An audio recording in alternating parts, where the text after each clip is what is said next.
Hey there folks, this is Nick here. I thought I'd take you on a quick tour of my man cave / home theatre setup. I'll take you through the components I have and I'll show you how I've calibrated them. And yes, that includes the speakers. There's a very interesting way of calibrating speakers with the receiver that I have. So stay tuned. So to go through the basic components, this is an LG 65-inch 4K HDR OLED TV. Fully self-emissive panel. There is no backlight. Each one of those pixels is fully self-illuminated. And you can see that because of this, the viewing angle is pretty damn good. Those colors do not want to change, even at the most ridiculous angles. And look at how thin this TV is. A problem I have with LCD LED backlit TVs is when you sit on that side of the couch or that side of the couch or the middle, the image changes no matter which angle you look at it from. Kind of defeats the point of calibrating it, which I'll get to in a second. Underneath the TV, it's actually sitting on the center speaker that I got with my speaker package that I didn't like. So what I've then done is I'm just using it to prop the TV up now behind these guys. These are Cambridge bookshelf speakers, which I've daisy chained together, and they are now my new center speaker. They sound bloody nice. Okay, then we have the two floor standing speakers there from Yamaha, still arguably the best I think in that price point, and the subwoofer, also from Yami. Underneath the center speaker we've got a PS4 Pro. We have the Panasonic UB900 4K player. Doesn't support Dolby Vision though, which kind of bums me out. I don't think it ever will, especially now that HDR10 Plus might be giving Dolby Vision a run for its money. Underneath there, we have the Yamaha receiver, which is currently taking audio and video from my PC. So this is my PC, very, very understated. It's a fractal design case, super, super silent. Got there a Sony Bluetooth receiver for the DualShock 4, and it's putting video out via HDMI and audio out via DisplayPort to HDMI, because I don't really like the idea of throwing my video signal through two sets of cable. I find that it actually weakens the signal and reduces the color space options I have on the graphics card, interestingly. Okay, so lastly, I've got all these pads all over my walls. This is to cut down on echo. I don't see the point in shelling out for big speakers if your room sounds like a gymnasium. I've also put an acoustic pad here behind the curtains, big one. It's actually quite wide. Just stops sound coming back from behind you off that window, off the glass.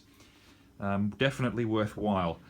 Okay, let's now talk about calibration. How have I calibrated all of this stuff?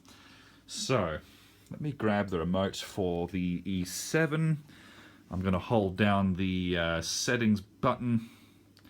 So, using a laptop that has SpectraCal software on it, and a color meter, which I hang over the screen and place it on the middle, I've calibrated two different modes here. I've calibrated Expert Dark and Expert Bright.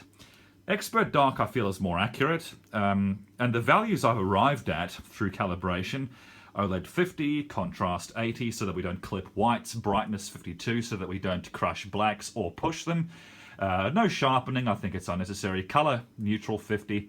Expert controls. I've turned off all this crap, dynamic contrast, super resolution. All it does really is take away from the image intended by the filmmakers and the studio. It's not giving you the image that you should be seeing. Gamma 2.4, yeah, I kind of found that 2.4 is really 2.2. LG hasn't set that correctly within their software. Warm 2 for the color temperature, low point of -1 red, 0 green, and -blue 2. And I've also adjusted the high point values. And then finally, color management system. I found that the tint was way off for the yellow. It was very off target, so I went in there and I -4 for the tint. Okay, so then obviously you go into picture options. There's more crap there. Noise reduction. Always turn this stuff off, guys. Turn noise reduction off. It just strips away the detail, makes everything look super digital. Yuck. And True Motion, especially for gaming, I actually can't even access True Motion because of the fact it's receiving a 444 signal from my PC. Which is giving me, by the way, 21 milliseconds of input lag. That is on par with your average Samsung LCD/LED TV. What you've got here is an OLED screen with 4K resolution, full calibration controls in expert mode at 21 milliseconds of input lag. That is fantastic. Huge thumbs up for LG. Now let's talk about how we calibrated these speakers. So I'm going to actually have to go here and change. I need to access the controls of the receiver. So let's go into the receivers mode, which is actually receiving the extended display of my PC. So let's grab this. This is the remote for the receiver. I'm going to hit this guy. Now let's go into setup. I'm going to show you this. This is how you calibrate your home theater speakers, all right? This is the results that it's come across. This is like the calibration screen. I have here a microphone that came with that guy, the Yamaha receiver. So this is a mic. I gather it's an omnidirectional mic. I'm not actually too sure. It's got a tripod mount in the bottom there. What you do is you put that mic in your listening position, or positions, such as on your couch. What I did is I went 3 points. It then averages the readings between each point. And it is discerned that the center speaker and the two side speakers are large. Okay, it's also figured out the distance of each speaker. It's also figured out how to adjust the volume of each speaker independently from each other. It's also figured out how to EQ each speaker. Your front left, your front right, your center channel. Yes, and then you go down to your subwoofer. It's kicked the mid-bass there quite a lot. So that is definitely worth it. I think calibrating your speaker and your speakers and your TV is very, very, very worthwhile. I don't see the point in spending all that money on something that you're just going to pull out of the box and leave at its factory settings. You're only really going to get half the performance out of them. Same thing goes for acoustics. If you're going to buy big expensive speakers, get some acoustics. Cover up those big bare walls. Stop that sound from echoing back and making your speakers sound like half the price you actually paid for them. Now, the last thing I just want to comment on, really, is the use of the DualShock 4 with a PC. You will go through a few trials and tribulations with this, especially with Bluetooth receivers. I actually used to use this. This is a generic Bluetooth receiver, supposed to be very, very good. It gets me like 1 to 2 milliseconds of input lag, which is nothing. Fantastic, except for the fact, for whatever reason, when I'm playing, and if I have my leg like this, or if there's really any interference between the controller and the receiver, that signal turns to shit. In fact, if I do this, the whole signal cuts out entirely. If I wrap my fingers around the shoulders of the controller, the signal cuts out entirely. It is crazy. So what I've had to do is go out and get the Sony PS4 dongle.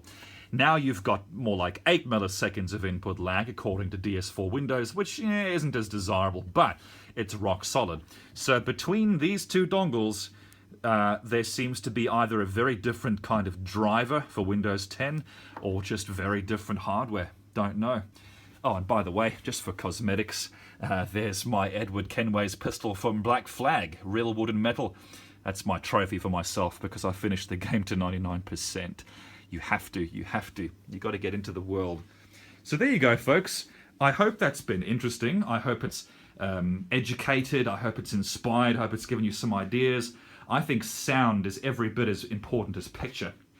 Especially if you're going to go watching stuff like this. Lord of the Rings, the extended trilogy, Star Trek, the series, Star Trek, the movies, Ex Machina or Machina, however the hell you want to pronounce that shit.